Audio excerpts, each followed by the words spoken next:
the Lord of Ring Gollum.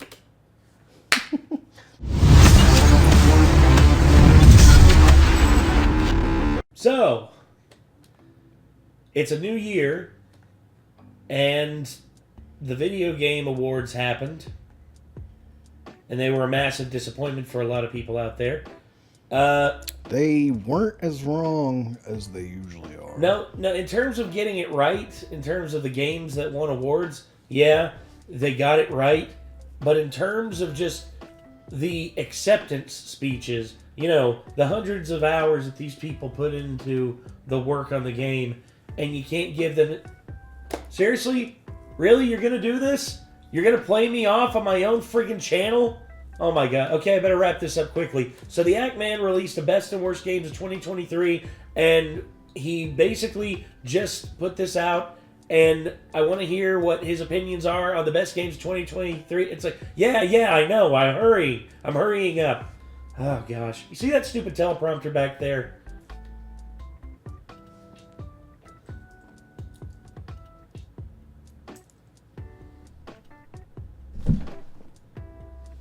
Huh.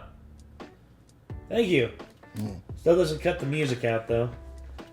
But anyway, the Act Man and the best and worst games 2023. We're going to get into this. We're going to see what the Act Man thinks about the best and worst games 2023. Probably mostly know everything he's going to mention in this. Probably. But I kept up pretty close with game releases this year and what was bad and what wasn't bad. Yeah, but we'll see what he has to say.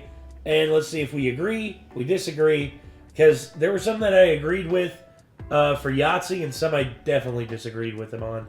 But anyway, here we go. 2023 will go down as one of the craziest and most entertaining years in gaming history. 2023 was a year of extremes. We reached new heights with Baldur's Gate 3, and we sunk to new lows with The Day Before, which has allowed scientists to discover a layer of Earth beneath the inner core. I don't even know how that's possible. As developers in the industry continue to push the boundaries of what is possible, other developers push the boundaries of what they can get away with. That was a strange... Baldur's Gate 3 and The Day Before are like our north and south poles. You can put every other game released this year in between these two. And as we move onwards into 2024, I thought it'd be fun to look back. A lot of them were either up there close or like down at the bottom. And then right in the fucking middle, there's like Starfield. Yes. Which, you know, Starfield stands there just like, you're like, how could you say that? It's the best game that's ever existed. It's the best game since Fallout 3. What are you talking about? Their heads literally explode. My dude, if you don't stop huffing nothing but copium, your brain's not going to get enough oxygen and you're going to start to get brain damage. Nah, here, I'll give you a proper representation of Starfield fans basically once the copium is run out. It's like, basically it's just them laying in a hospital bed. The copium, the copium canister is basically running on empty. It's like, dear God, he's not going to make it! That's basically it. Just watch Nakey Jakey's video on how Bethesda's game design has been outdated for over a decade if you needed to know why Starfield is not that great. And once again, it just highlights that Todd Howard at one point was a great game designer. Now he's coasting because he doesn't want to reinvent himself. Mm-hmm. That's it. He's coasting because he feels like he's powerful enough he can do that. At every accomplishment and failure in the world of gaming. These are the best and worst games of 2023. Although our first topic isn't a video game, it is based on one. The Last of Us TV show premiered on HBO early this year. I knew the show was good because my parents, who haven't played video games since the NES, asked me if I had heard about it. The marketing must have been phenomenal if it could capture the attention of my parents. You're a weird kid. You're a weird kid. Sounds like Sony... Well, honestly, The Last of Us, the premise is universally appealing. That's the thing about it. But its approach from being translated from a video game to a TV series always had crossover potential. Always. It just depended on if they could do it right. And thankfully, for the most part, they did it right. Well, the thing for me is, like, The Walking Dead was more of a horror survival story whenever it was in comic form. And whenever they brought it to TV, they only kept the horror survival for like the first half of the first season at most. Yeah. And then it turned into a drama set in a world overrun with undead. This started as a drama set in a world overrun with undead. And that was its point. So, yes. like, it already did what the Walking Dead TV show was doing, but better in the game. And so, it coming Yes. over to the TV show land was like a good sell to everyone who liked The Walking Dead, because it's basically more of that, and possibly even a better version of that. That's my take on it, anyways. Well, yeah. Do I think that the Last of Us TV show is better than the game? Absolutely not. I still think that the first Last of Us game is a masterstroke in terms of game direction and like compelling storytelling. I think the second one is Not. It's Neil Druckmann basically saying, be like, I'm repenting on my previous self of like who I used to be. Now violence is bad. Now allow me to tell you. Now allow me to show you that by committing atrocious acts of violence in my video game, and also have character beats that don't make sense, and also make the game last way too damn long to the point of where you're basically begging for the credits to roll about 10 hours before they actually roll. Jesus. Anyway. Managed to make a show based off a video game that appealed to a broader audience. I wonder how they did that. It couldn't possibly be as simple as faithfully adapting the incredible source material to a television format, right? Oh, interesting. Season 2 of the Halo TV show comes out in February. Don't know why I brought that up. Last... Yeah, basically, Halo is to The Last of Us what Walking Dead, the comic book, is to the Walking Dead TV show.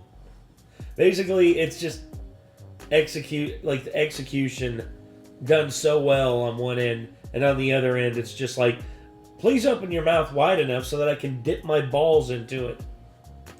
Last of Us was amazing. Nominated for 24 Primetime Emmys, and it became one of the biggest shows in HBO history. That Yes. success is well earned, and The Last of Us demonstrates what can be achieved when you properly adapt a beloved video game into a TV series. But the first major game release this year showed everyone why sometimes it's okay to have a silent protagonist. I just move shit with my mind. Oh, why? I forgot that was even 2023. I did too, dude. That's how long it's been. And honestly, this game, what the hell were they thinking? I mean, they had a lot of interesting concepts, but like when I started seeing clips from it, I was like, yeah, I was going to say, is there a mod? That. Is there a mod that is called "Shut the Fuck Up" Protag?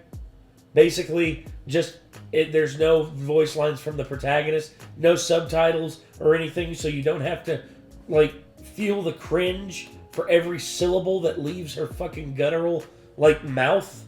Probably not. Fuck. People would actually have to like and care about the game to make a mod like that. Some abilities. I just moved shit with my mind. I just keep hearing I. I just move shit with my freaking mind! Agreed.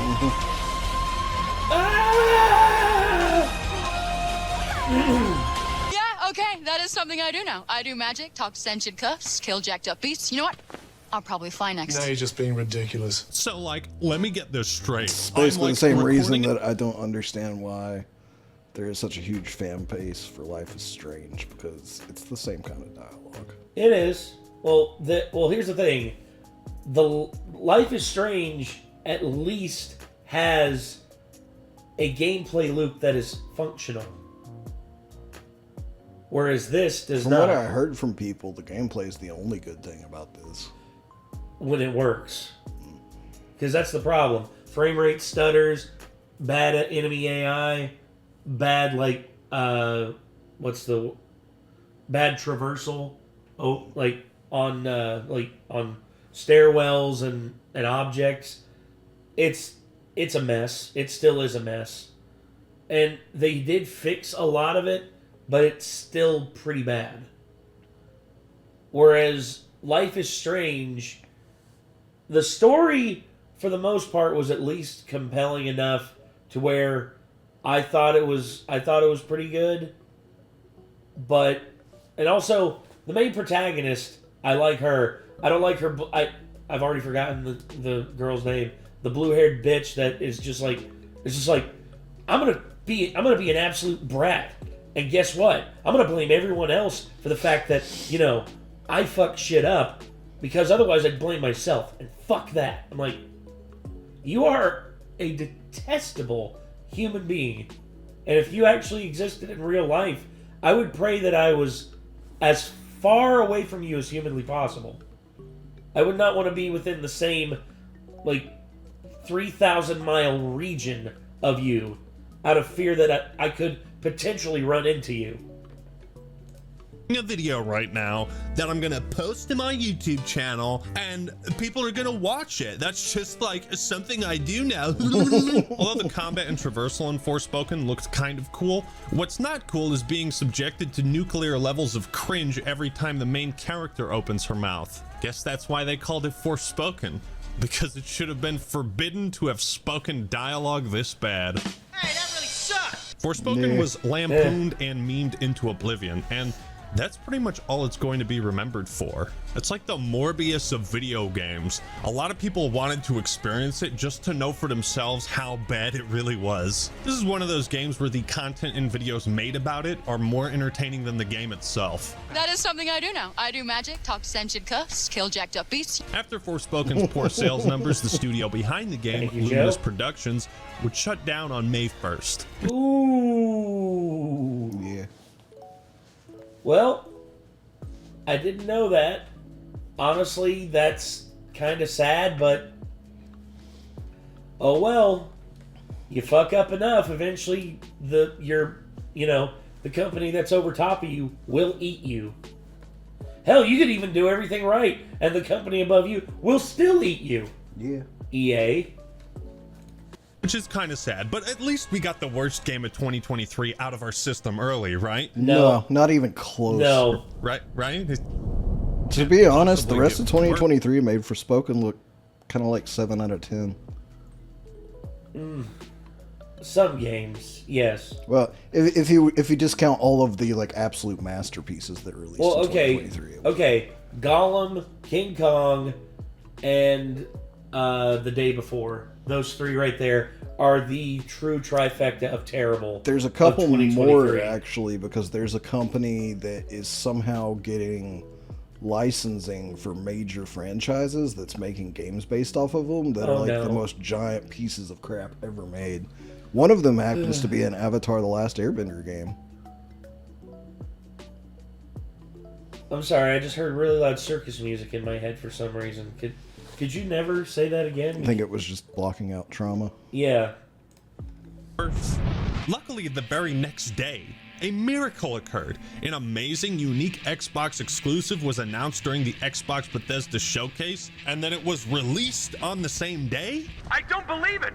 I give Hi-Fi Rush the most pleasant surprise award, because it's pretty shocking that an action rhythm game would have mainstream appeal, especially after the rhythm genre got milked to death in the late 2000s and everyone got... Yeah. Okay, what you can actually see here is all right. Okay, you get them both in one. That's if people who didn't buy these two. Okay. Very cool if you're an 80s fan, you know? Yeah, 3-disc sets. Okay, all three in one. I'll probably only play the first two. And then Guitar Hero 2 came out on Xbox 360. It's all right. And then Guitar Hero 3, and it's just this is the future of rhythm games. In Guitar Hero 3, you're just holy crap, this is amazing. And then they put out Aerosmith, and it's just kind of I don't really care about Aerosmith. It's Aerosmith? Really? Guess that's really cool for people who like Aerosmith. Okay, World Tour. Okay, it's basically Rock Band now. Because here's the thing people don't understand. Harmonix produced the first, all of the Guitar Hero games right before 3. And then they left left it in the hands of Activision completely. And then they went off and they did really good Rock for Band. like one game. Yes, and then they went off and they did Rock Band. And Rock Band 1 and 2 are awesome. Yeah, I like Rock Band 3 as well. Rock Band 3 is okay. Yeah. But I will say this. The soundtrack's selection started to lose some soul with Rock Band 3. Yes, but I will say this. Beatles Rock Band surprised me with how much I liked it. And then the less we say about Green Day Rock Band, the better. Yeah, I don't know why they thought that one was a good idea. DJ Hero was fun. At least the first one. Didn't play the second one, but I heard it was even better. But, yeah. Guitar Hero Live's where they started to really fuck it up, though. Oh, yeah, That kind of killed it, to be honest. Well, a lot of people just, by that point, were done. What else is there to say? Rhythm games were fun until they weren't. Mm-hmm. I'm fucking sick of it. It is somewhat interesting that the protagonists and trailers for Hi-Fi Rush and Forspoken are similar, because they're both trying to sell you a main character with attitude. So why does Hi-Fi Rush get critical acclaim and Forspoken becomes a laughingstock? Dialogue. Well, making a good video game has something to do with it, but it's also because Chaya is much more likable and he's not constantly trying to tell us how cool he is. Hi-Fi Rush has a similar art style to games like Jet Set Radio Future and Beautiful Joe. Yes. It's a visual style that, if done right, will look good for decades. Yeah. It was nominated for 5 different categories at the Game Awards, and I'm happy it earned at least one. Yeah. Titles like Hi-Fi Rush that are this unique deserve to succeed and be celebrated. The day after Hi-Fi Rush came out, we got what is arguably the best indie title of 2023, Pizza Tower. Made as a love letter for Heard fans of about the that. I have Wario too. Land series, Pizza really know Tower much about it. successfully captures the identity of those games. It acts as an unofficial spiritual successor. Nintendo hasn't made a Wario Land type game since 2008, so this has filled a market that Nintendo hasn't been willing to tap. Pizza Tower was nominated for Best Indie Game Debut, but lost to Cocoon. Still, that's one hell of a debut. With 98% positive reviews on Steam, it's nice to see indie titles like this get the praise and recognition they deserve. That old I don't art know style, why, I but like this that a week lot. in January was just fucking loaded with games to talk about. The day after Pizza Tower came something I've wanted for years, a Dead Space remake. Yeah. And it was pretty fucking dope. And thank the marker, this did not disappoint. Well, the only disappointment was the story, which I felt the dialogue and delivery were not as strong as the original, but everything else was an upgrade. This was my ideal kind of remake. One that keeps all of the best parts, but expands on it and takes liberties to give us more of what we loved. Yes. The changes to Zero G were awesome, as were the new areas and changes to the trans system, which, unlike the original, didn't lock you into one area throughout a level. For any games in this list that I made a video on, you could check the description if you want to hear more. Would you like to know more? The first Dead Space is a masterpiece, Troopers. and luckily, so is the remake. 2023 was a pretty good year for remakes and remasters, and Nintendo finally decided to remaster the 10th highest rated game of all time on Metacritic, Metroid Prime. I'm still kind of shocked that a Metroid game is held in such high regard despite its relative obscurity compared to other Nintendo IPs, and although the price tag might be a little questionable, this remaster For those who was don't long know, I'm a overdue. big Metroid fan. Yes. I think Metroid is, I mean, it's not really underrated because it spawned a genre. Like, Metroidvania is a genre of games. But it's as far as Nintendo's franchises go, I can't believe that it's like the least talked about of their major franchises. For me, I do not regret getting this. I do not.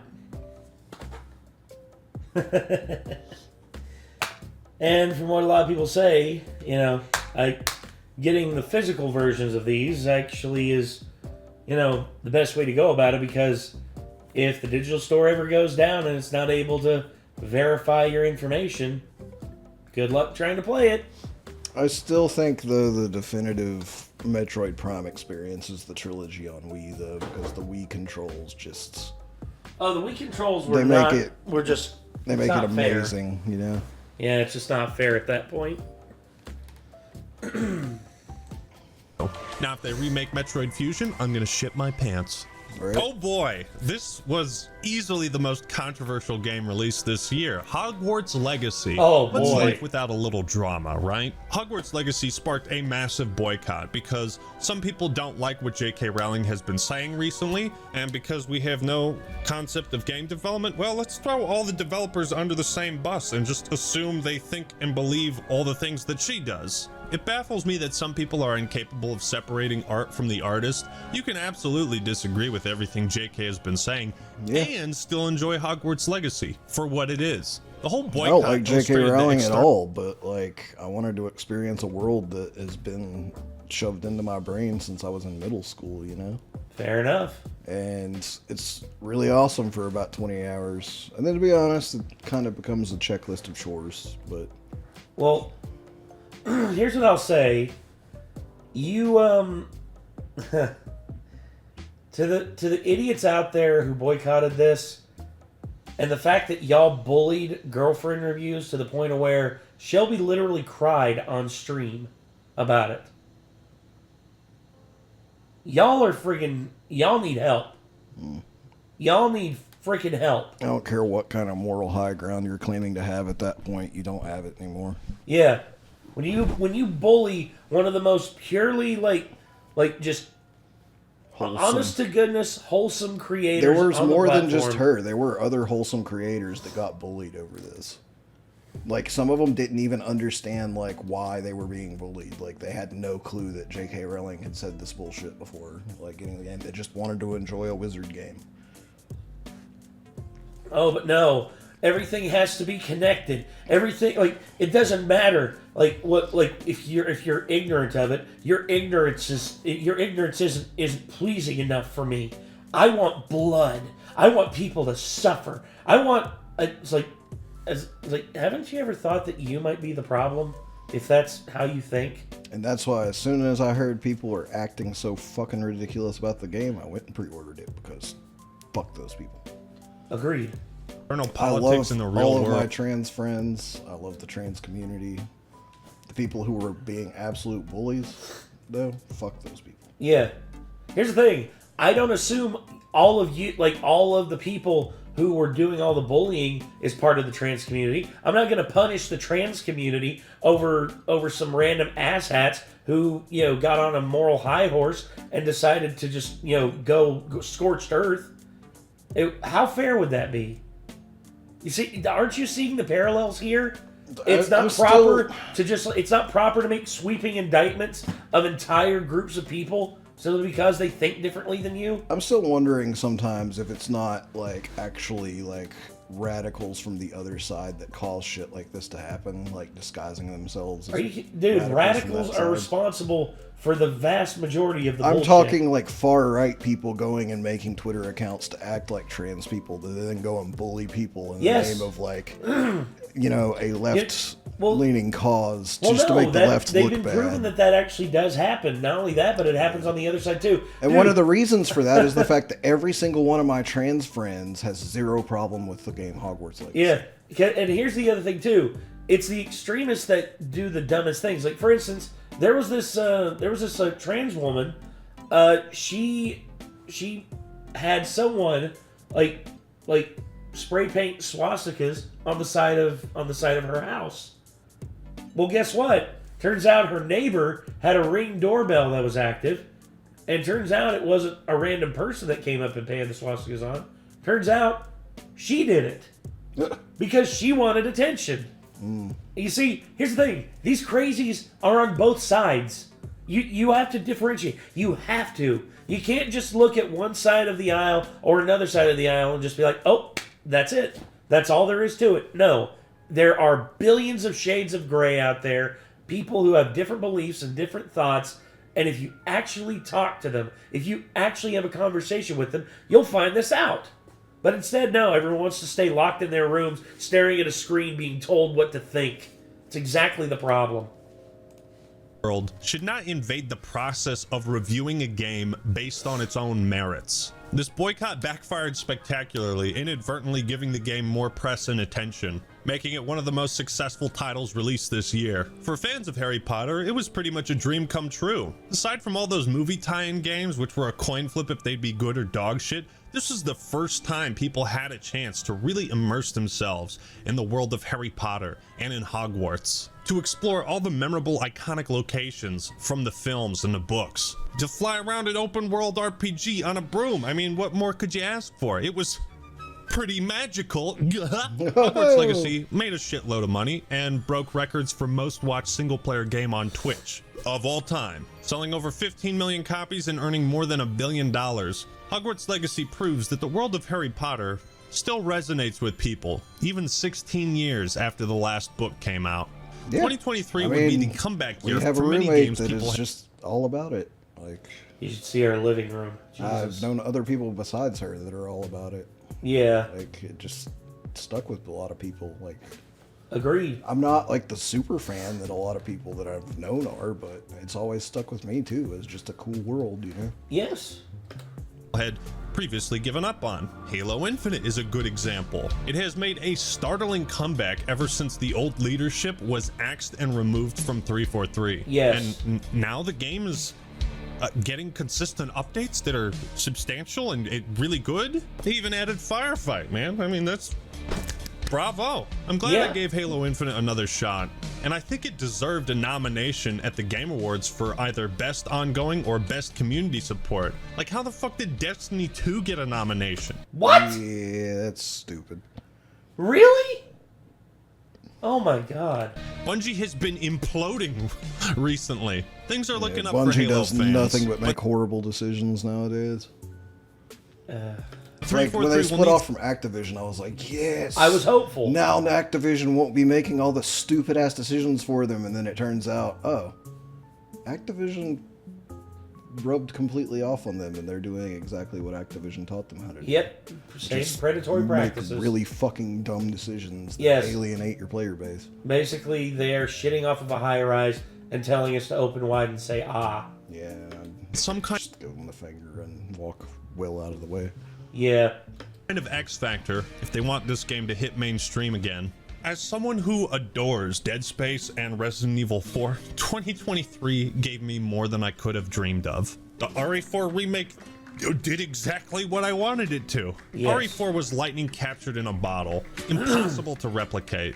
And although I prefer some of the voice acting and dialogue in the original, this is as good as you can get to recapturing that same lightning. Leon agree. was given a bounty of phenomenal one-liners to spout off constantly. Could have They used really a difficulty dived somewhere in into the between campy standard and nature of the game, and hardcore, but That's right. other than that, like, I definitely like it better than the original, which is saying something, like, because I wasn't as big of a fan of the original as everyone else, but like, Oh, I like the original a lot, but I like this just as good, if not better. yeah, 4 re-sold me, and to be honest, 4 kind of got me back into Resident Evil and sort of re-cemented Resident Evil as one of my favorite game series. Because after playing 4, I went back and I played a crap ton of the others. Yeah, he did. A lot. He Especially 8. Like, I played a ton of 8 because it's got that 4 kind of feel to a lot of it, you know? 8's like his favorite. Yeah. Well, it's because of the castles. I can and admit the- it's not the best one, but it's fun. Oh yeah, like for me, my favorite modern one is probably Resident Evil 7. I mean, that's just me. I love the atmosphere and I love like the setting and everything. It's just so good. Anyway. combat was fucking amazing. The Mercenaries mode, incredible, and they recently released Separate Ways DLC. Now, if you'll We still excuse need me, Yeah, we still need to do that. it's bingo night. We also got to finally see the Super Mario movie. It was so cool. Despite the jokes we all made when all the voice actors were revealed, they did phenomenal jobs. And Except for Fred Armisen. Yeah. Fred Armisen as Cranky Kong, horrible miscasting. Dude, you could have hired Danny DeVito. You could have had a multitude of different actors play Cranky Kong and play him more like accurately. But instead, you get Fred Armisen and be like, Cranky Kong. It's like King Cranky Kong. You have anything to say? It's like, I'm Fred Armisen. That's the joke. That's literally it. Yeah. I mean, heck, even Seth Rogen was tolerable as Donkey Kong because he at least put himself in the character. Cranky Kong was literally just like, I'm Fred Armisen. I act like Fred Armisen, and that's all there is to it. And Chris Pratt did not end up being as bad of a Mario as I thought he was going to be. No, and Charlie Day was a good Luigi. Oh, yeah. And of course... Well, Charlie Day's the man, I don't care. Yeah, he's a huge Always Sunny fan. Yeah. And then not only that, but then of course, Anya Taylor-Joy did pretty good as Peach. Keegan-Michael Key did a good job as Toad. But to be honest, I think Key knocked it out of the park for Toad. Oh yeah, yeah. I did not expect him to play Toad in the first place, and when I heard that, I was like, "What?" And then when I heard it, I was just like, "Okay." I think yes, but at the same time, I don't know. For me, I give it like an 8 out of 10. It's one of the stronger performances in the movie. But then of course, Jack Black as Bowser. That is the crowning achievement of the voice acting in this film. Jack Black as Bowser slaps. Which yet again, Jack Black's kind of the man. So. Yes, he is. And for what it was, I thought this was a great video game movie. Yes. Apparently so did a lot of people because it made like over $1 billion. Yeah, if you're gonna keep making good movies, I'm gonna keep paying to see them. So let's get a Legend of Zelda film, shall we? Yes! Maybe? Jedi Survivor I is another still game. don't know if they can do it.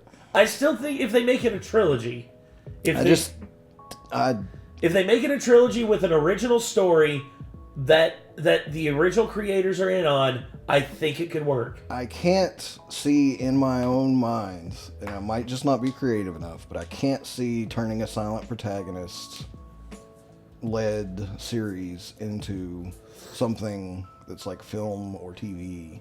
Well, and it working. But I'm completely open and would love to be proven wrong. Well, here's what I'll say.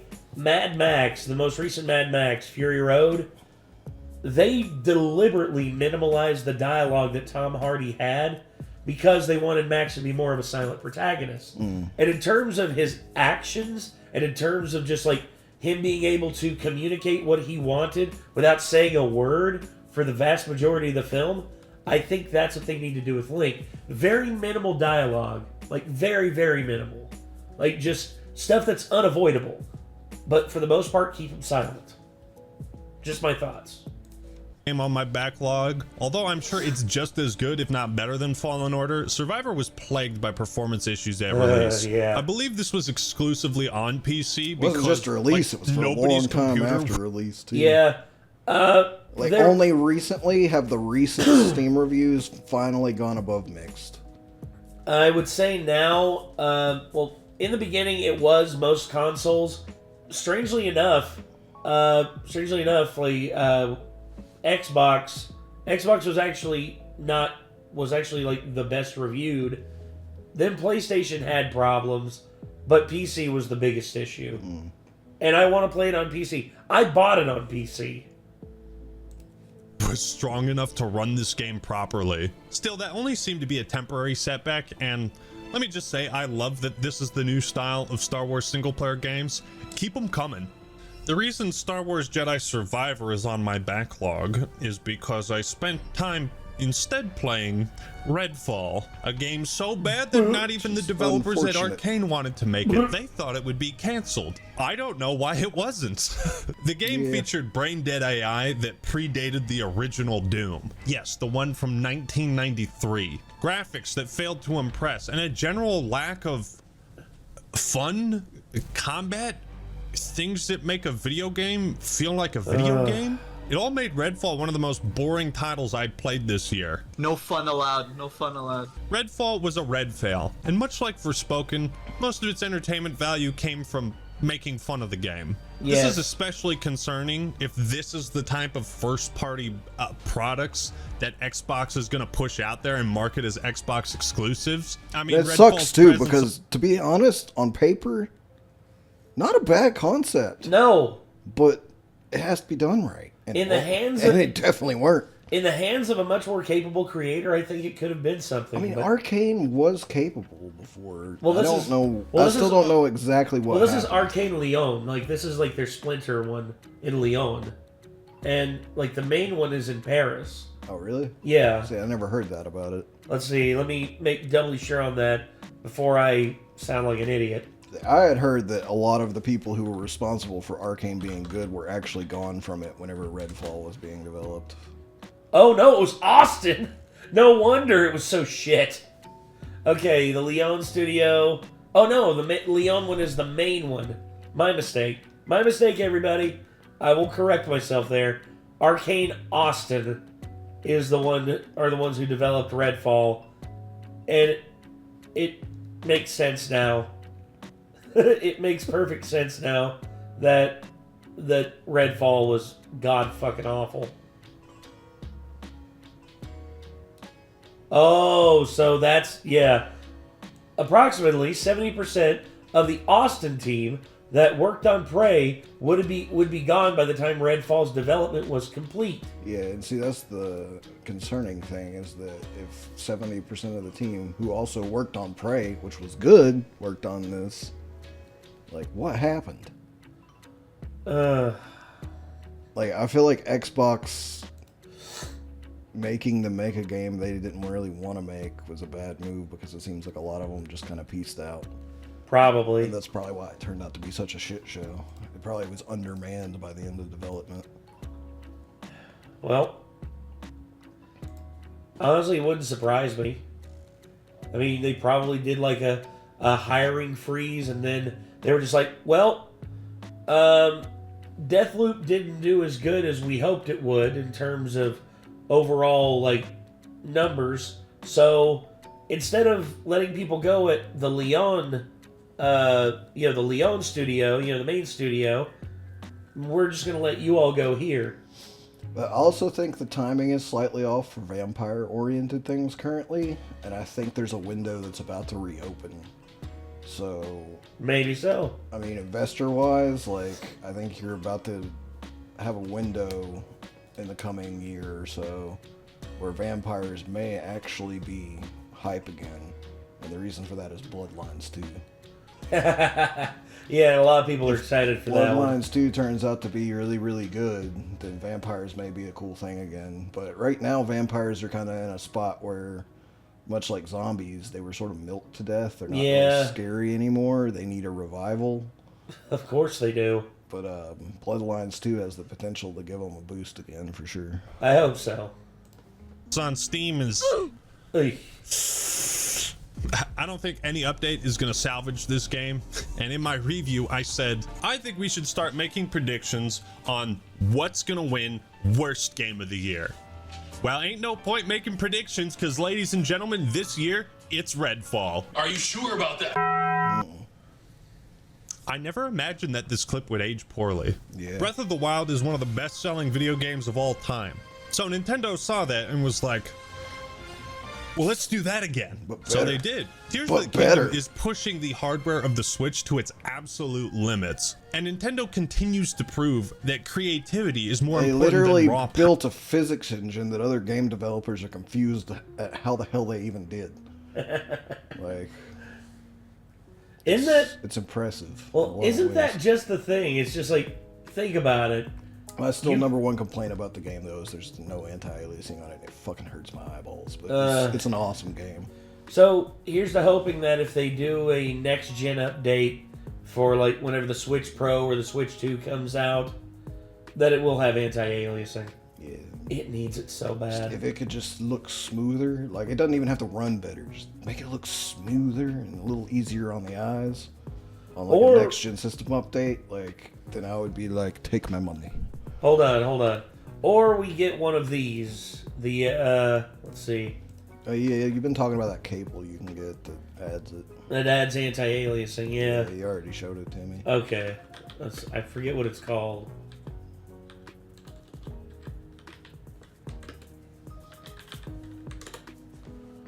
There it is, the Marseille. Yeah, the Marseille M-cabled gaming edition. It's kind of expensive though. Yeah, but there's other ones out there that are cheaper that we can get. Come on. I was hoping I could somehow get my PC to like, you know, my graphics card to put some anti-aliasing over the image that was being displayed from my capture card, but it doesn't really work. Well, all right. Well, anyway, let's back into this. Power. You just have to imagine what kind of games they could be making if they made a new Switch with the same level of power as the PS5 or Series X. Dude, not even that, like 3/4 of the power or half the power of a PS5. To be honest, like, if Nintendo caught up hardware power-wise, like, Sony and Xbox would actually have to start trying a lot harder. Because they would be kicking some ass. They would, yes. Tears also continues the long-standing tradition of main Zelda games being universally loved by everyone. The new building and crafting mechanics were a great gimmick. It's kind of like a modern-day Majora's Mask in that its predecessor was so fucking good, they didn't need to build a new foundation or change much about it in the sequel. Just add some new bells, whistles, gimmicks, and critical acclaim awaits ye. I love when developers know what we want and love and just opt to give us more of it instead of trying to reinvent the wheel. So many good games came out this year, man. But the Lord of the Rings Gollum is not one of them. The Gollum game is so awful that the developers couldn't even spell the title right in their apology post. We would like to sincerely apologize for the underwhelming experience many of you have had with the Lord of Ring Gollum. It's because their apology post was written by AI and they didn't check it before they posted it, probably.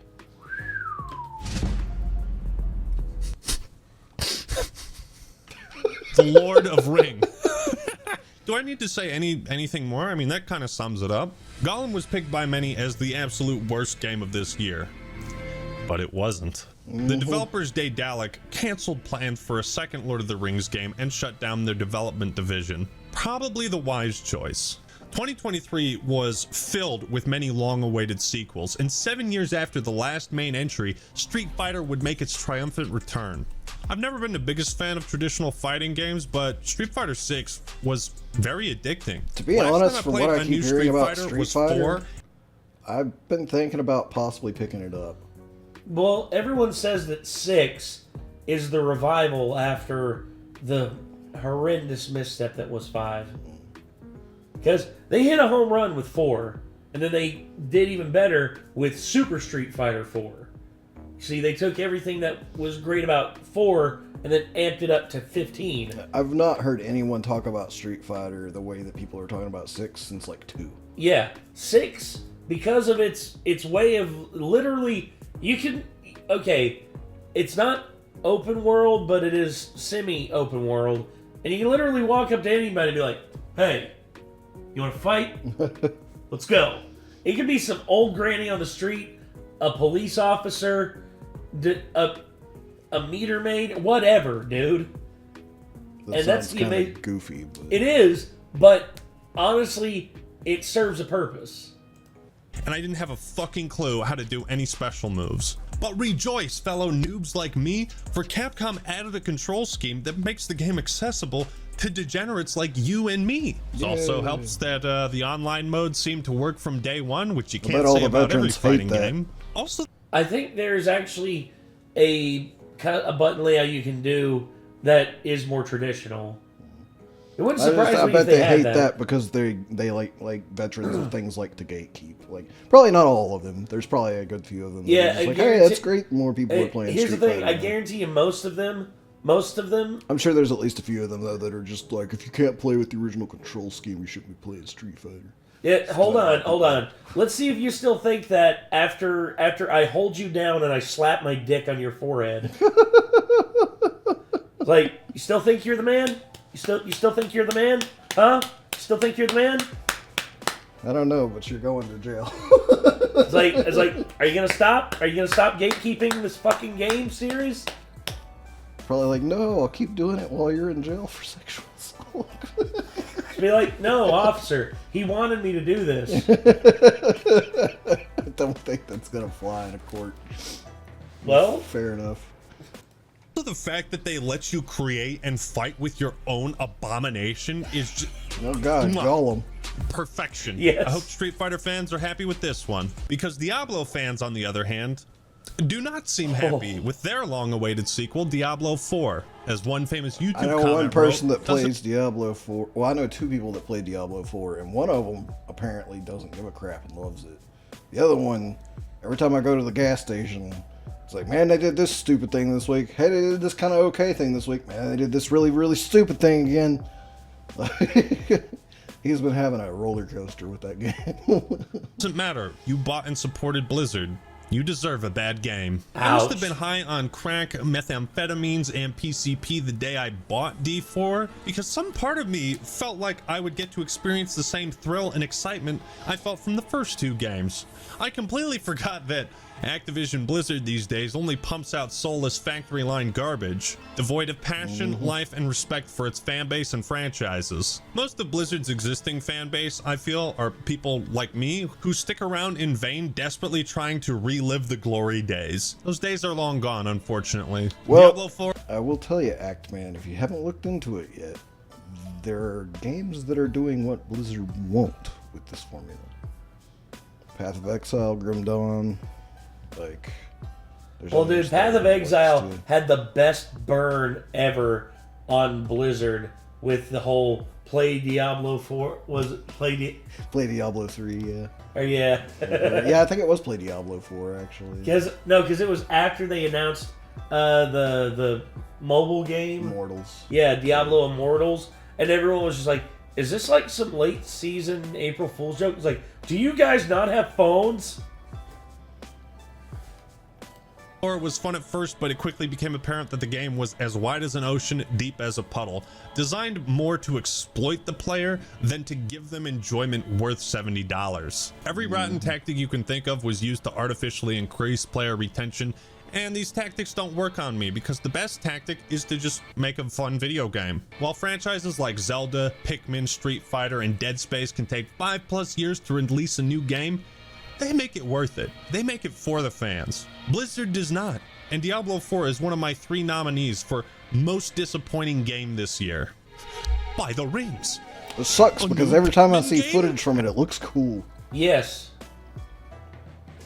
It looks good, but style over substance, dude. After an entire decade, the patience of Pikmin fans has paid off. For many years, Shigeru Miyamoto had been teasing us, even going as far back as 2015, when he said the game was nearly complete. It's the one Nintendo franchise I've always kind of liked the look of and wanted to play, but for some reason I just never really got the chance to play them. Pikmin is definitely an acquired taste. I played a little bit of the first one and it was fun, but I did too. I never had my own copy, so I never got to get fully into the series. You know? But I have a friend who's desperately dedicated to Pikmin, and when they finally announced that Pikmin 4 was being released for real, like just hearing his excitement made me excited. I was just like, hey, good for you, man. Yeah. Go. But I remember your famous quote, and the game is fantastic, so I'll let it slide. A lot of people speculated that Pikmin 4 was just going to be vaporware, something that they would talk about but never actually finish, and I'm glad they did. Hear ye, hear ye! The game of the year is here! Baldur's Gate 3 somehow managed to break into the top 20 games on Metacritic of all time. That's no easy feat. Everything about this game is fantastic. It represents years and years of investment and talent from Larian Studios. While there is some discourse around whether or not people enjoy this style of turn-based gameplay, spoiler, I prefer Divinity Original Sin 2. But I can't agree with everybody on that, man. Everyone agrees. I understand what the appeal to it is, but compared to Baldur's Gate 3, I just like Baldur's Gate 3 giving me a little sense of direction. And not to mention, I hate the fucking armor system from Divinity 2. Such a stupid system. Literally, if you build a party that has 3 physical damage dealers and 1 magic damage dealer, your magic damage dealer after about level 3 is going to be goddamn useless, just fucking taking up space because of the way that armor system works. Because you have to deplete all of either the physical or the magical armor of an enemy before you can actually have anything work on them in terms of effects or take any of their health away. And they can refill it. So it just makes the meta automatically either go all physical or go all magic, and that's just, in my opinion, a slightly not the best system. But fair enough. A lot of people love that game, but I just never really been able to get very much further than getting out of the fork for a little bit, and then I'm just kind of like, eh. You're not having fun. Yeah. It's that the RPG mechanics in Baldur's Gate 3, Not to mention having to pickpocket your own damn skill books instead of learning when you level up is not that great either. are perfection. It's everything I've loved about like KOTOR, Dragon Age, Mass Effect. Baldur's Gate 3 is going to be a landmark title for a long time, a benchmark that many others will try to hit, but very few will ever reach.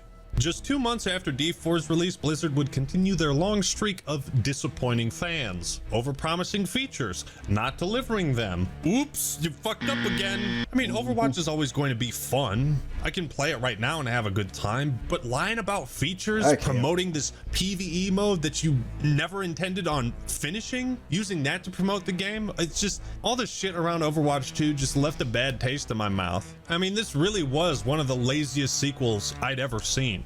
And I play Call of Duty, okay? But speaking of Call of Duty 3, what a shit show. That's still coming. He's still going to be talking about that, I'm Blizzard's sure. recent games, Overwatch 2, released to overwhelming dislike. They scrapped the thing most people wanted, which was a PvE mode, a story, some semblance of a campaign. Now, allegedly, Overwatch 2 only came out because the higher-ups at Activision and Blizzard wanted to make the company appear more valuable as they awaited the merge into Microsoft. I wouldn't be surprised if that was true. From Software also threw us a curveball, releasing Armored Core 6, Fires of Rubicon. I reckon I'm one of many who decided to try this game out simply on From Software's reputation after falling in love with their Souls games, and it's pretty good. Kind of reminded me of Custom Robo, the way you can change all your mech's weapons. But I really That's want a lot to. Well, everyone says this one is the best one by far. I love FromSoft. I love giant robots. I fun. don't see The only myself downside disliking is it. The story's non-existent, but do I even care? Not really. I just want to shoot robots. Ladies and gentlemen, Overwatch 2 and Diablo 4 are two of the nominees for most disappointing game this year, but Starfield is the winner. Now, don't get me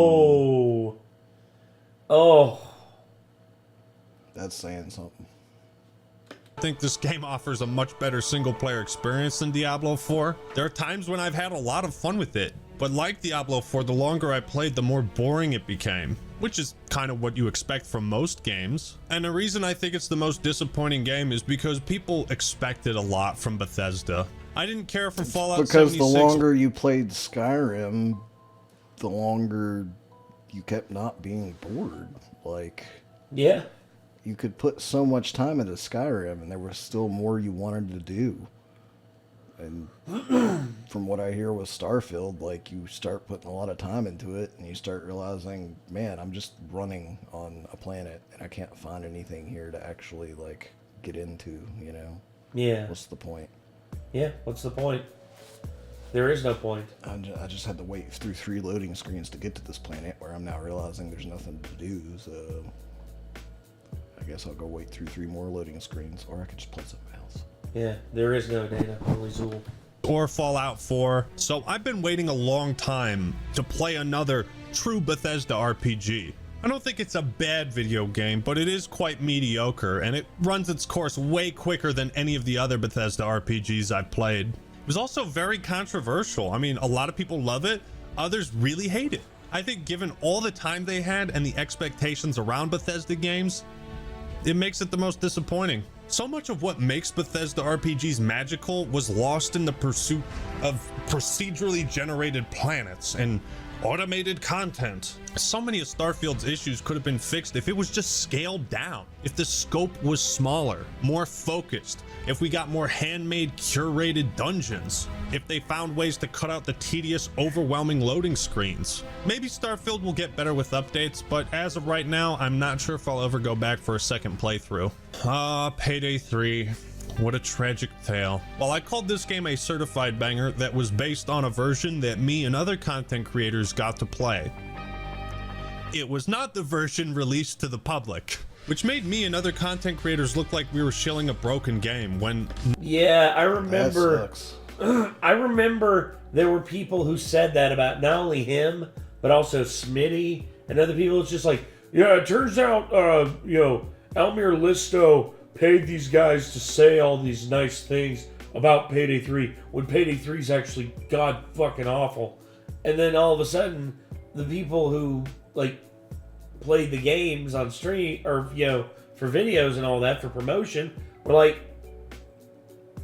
this isn't the game that they gave us. Why did they give us a better version of the game and release a shitty version to the public? Makes no sense. Yeah, I know. I'm like trying to even figure out what happened there. I don't know.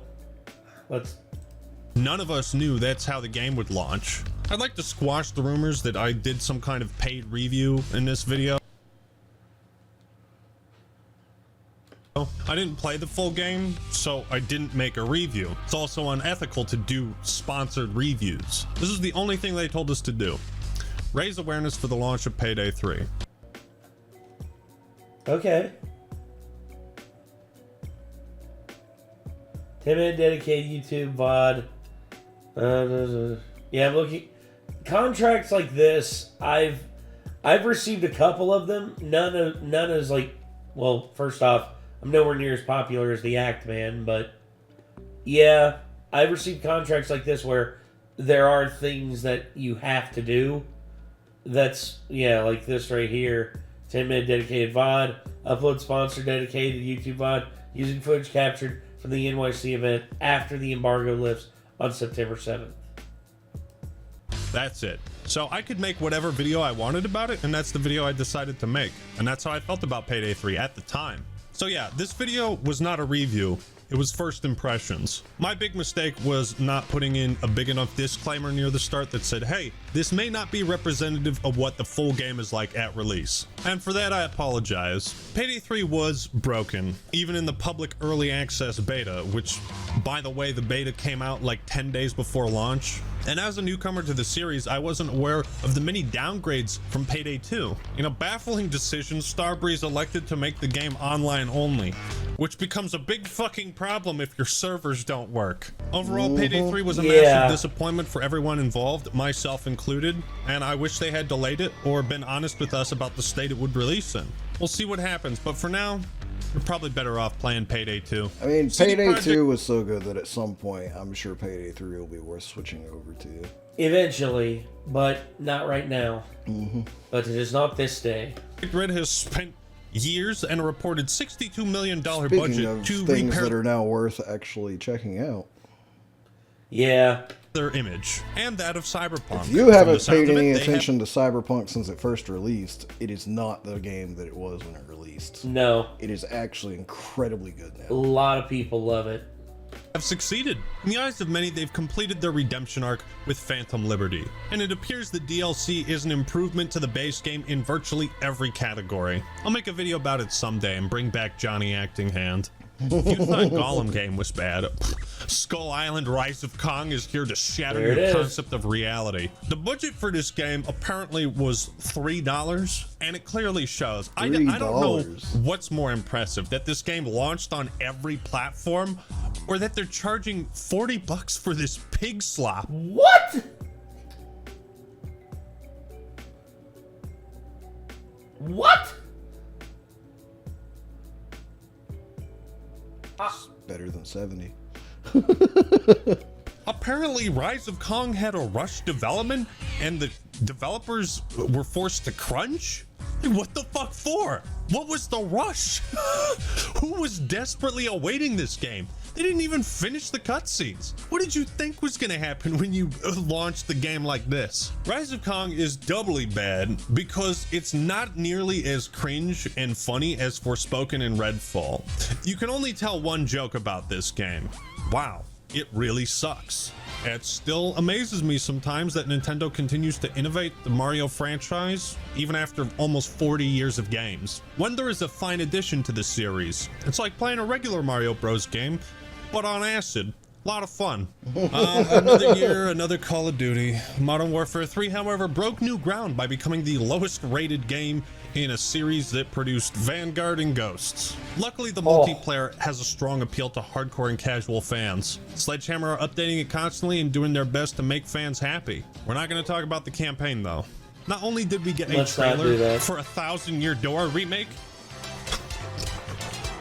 I'm so happy. But Super Mario RPG also got a remake. Truly a blessed year for Mario fans. This year, Rockstar officially announced GTA 6 and put out a trailer that gained more views in a matter of days than the GTA 5 trailer did in a decade.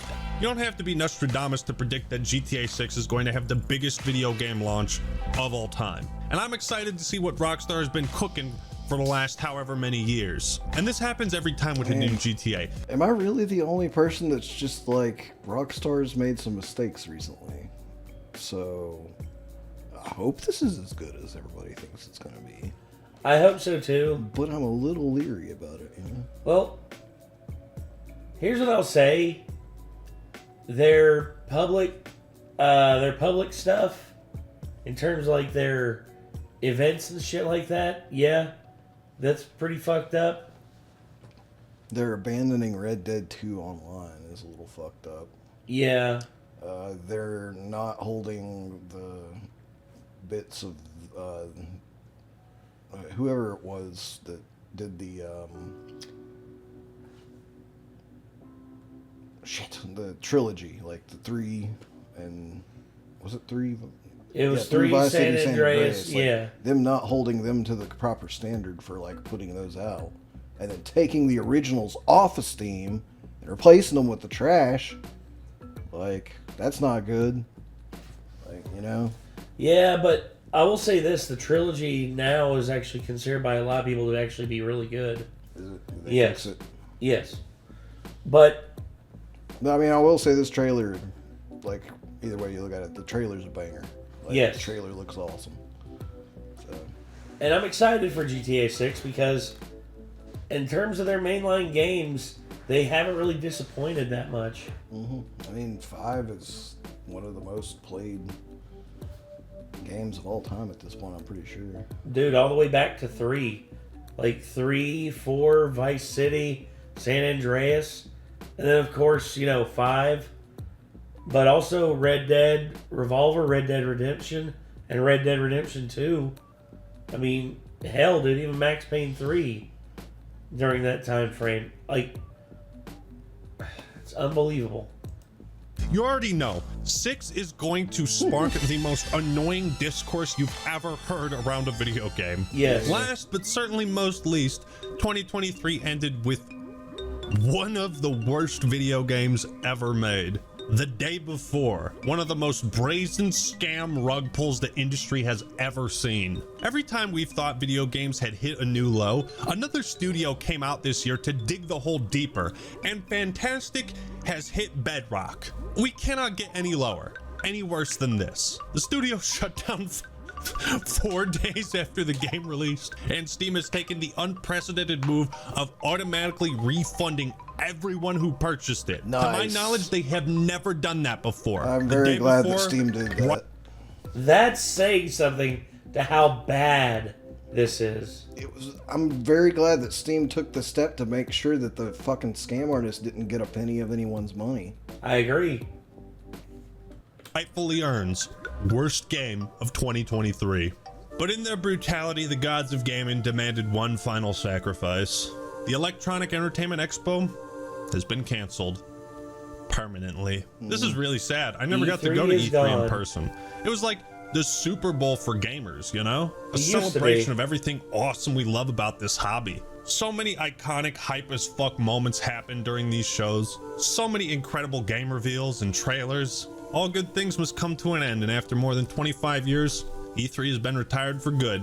Partly due to COVID knocking things off track and all these studios wanting to have their own press release on their own terms, I understand why E3 was canceled. Doesn't make it any better though. But I'd hate to end this year on such a sour note. 2023 may have been one of the best years in gaming.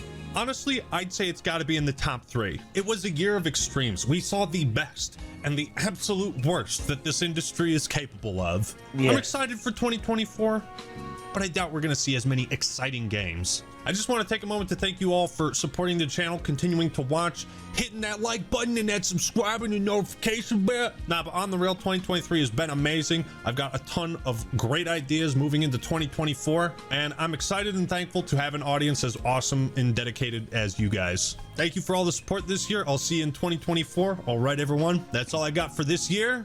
This is the Act Man signing out. Peace. To be honest, there's a couple more games he didn't mention that were actually some of the best of the year, in my opinion, as well. What's that? Sea of Stars. It's by Sabotage Studios. They made a game called The Messenger that I think almost everyone missed. That if you missed it, you should check it out because it's just a masterpiece. But Sea of Stars is a sort of modern tribute to games like Chrono Trigger.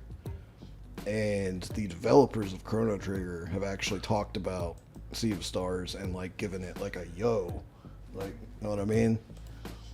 So that's definitely a really good one that's worth checking out. And then the other one is a game that I feel like is super under everyone's radar that everybody needs to take a look at, and it's called Trepang Square. And it is essentially what Doom 2016 was to the Doom franchise. It is a spiritual successor to Fear, First Encounter Assault Recon, that gives Fear the same kind of treatment that Doom 2016 gave to Doom. And it's fucking fun. Like, the reviews on Steam are just person after person being like, this might be one of the most fun first-person shooters I've ever played. And it is. It's just pure fun and, like, adrenaline packed into it, a first-person shooter. Awesome. I'm surprised he didn't talk about Alan Wake, because... Yeah, and Alan Wake 2 is supposedly really, really, really, really good, so... Yeah, yes. He missed talking about that one as well. But, yeah, there's... what's a game that the Act Man didn't mention that you all played? It's actually a pretty crazy year when there's 3 really huge horror hits. Yes. You know what I mean? Because horror is, like, one of the fewest and farthest between in terms of, like, really good hits in gaming. You usually get like 1 to 2 per year at most. We got at least 3 this year, you know. Dead Space, RE4, Alan Wake 2. So. Yeah, it's pretty killer. Well, anyway, I think that's going to do it. This was the best and worst games 2023 by the Act Man. If you want to see more from the Act Man, click his name in the title of the video. Till next time, I'm Nate. I'm Nick. Y'all be good people. Take care.